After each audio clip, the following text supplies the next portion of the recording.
राजधानी शिमला में स्ट्रीट लाइटों का रखरखाव करने वाली कंपनी के खिलाफ नगर निगम सख्त हो गया है। कंपनी द्वारा खराब स्ट्रीट लाइट को ठीक नहीं किया जा रहा, जिसके चलते अब कंपनी को नगर निगम ब्लैक लिस्ट करने की तैयारी में है। शुक्रवार को नगर निगम के मेयर सुरेंद्र चौहान की अध्यक्षता में शहर की स्ट्रीट लाइटों की व्यवस्था को लेकर एक बैठक हुई। इसमें बिजली बोर्ड के अधिकारियों से लेकर शहर में स्ट्रीट लाइटों के रखरखाव संभालने वाली कंपनी के पदाधिकारियों ने भी मौजूद रहे। आउटसोर्स पर काम कर रही तीसरी कंपनी के अधिकारियों ने ऑनलाइन हिस्सा लिया। राज्य बिजली बोर्ड शहर में स्ट्रीट लाइट के पोल लगाने का काम खुद करता है। उन्होंने स्ट्रीट लाइटों के रखरखाव का काम एक निजी कंपनी को सौंप रखा है। इस कंपनी ने भी आगे किसी दूसरी फ्लोरिडा नाम की निजी कंपनी के माध्यम से इस काम को शहर में करवा रही है। नगर निगम के मेयर सुरेंद्र चौहान ने कंपनी को सोमवार से रखरखाव का काम शुरू करने का अल्टीमेटम दिया। यदि इसमें देरी होती है तो कंपनी को ब्लैक लिस्ट कर दिया जाएगा। इसके बाद कंपनी शहर में किसी भी तरह का काम नहीं ले सकेगी।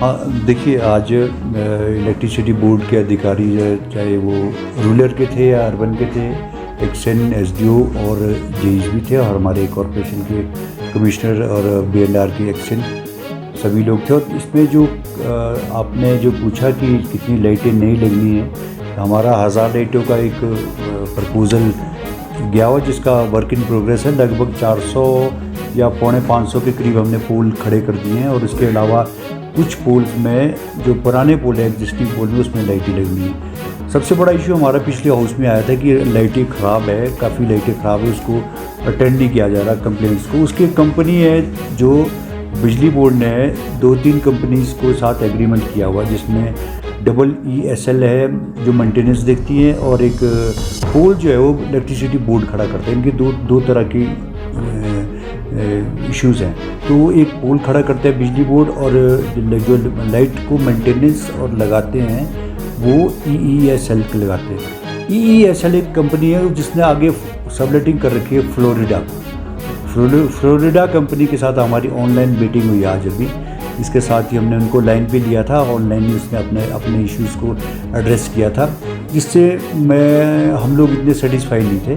हमने कहा कि उसका वो शायद इनके साथ EESL के साथ कोई पूरे देश में अलग अलग कंपनीज़ के साथ उनका एग्रीमेंट चला हुआ है, तो वो उसको मिक्सअप कर रहा था इसमें। तो हमने उसको स्ट्रांगली ये कहा कि अगर आप 2-3 दिन में हमारा ये काम करते हो तो ठीक है, नहीं तो हम आपके डायरेक्टर से हम लिख के दे देंगे, आपकी कंपनी भी इसमें ब्लैक लिस्ट हो सकती है।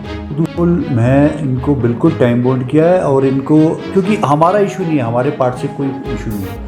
EESL का वो खुद इनके जो यहाँ पे मिनिस्टर मनीष है वो आए थे, तो उनकी हमारी तरफ से ना कोई पेमेंट का इशू है ना कुछ और, हमने तो पूरी पेमेंट करके। इनका इशू जो इन्होंने आगे सबलेटिंग कर रखी है फ्लोरिडा कंपनी है उसके साथ है, और उसका इशू से हमारा कोई कंसर्न नहीं है। हमने उनको बिल्कुल स्ट्रांगली, जो इनका डायरेक्टर है, हमने टेलीफोनिकली उनसे भी बात करी, और उनको चिट्ठी भी लिख रहे हैं कि अगर आप 2-3 दिन में हमारे काम शुरू नहीं करते हो तो हम आपको मिनिस्ट्री में भी लिख के देंगे, और आपके जो रेपुटेशन है उसको भी हम या ब्लैक लिस्ट के लिए बोल देंगे कि अगर आप काम नहीं करोगे। और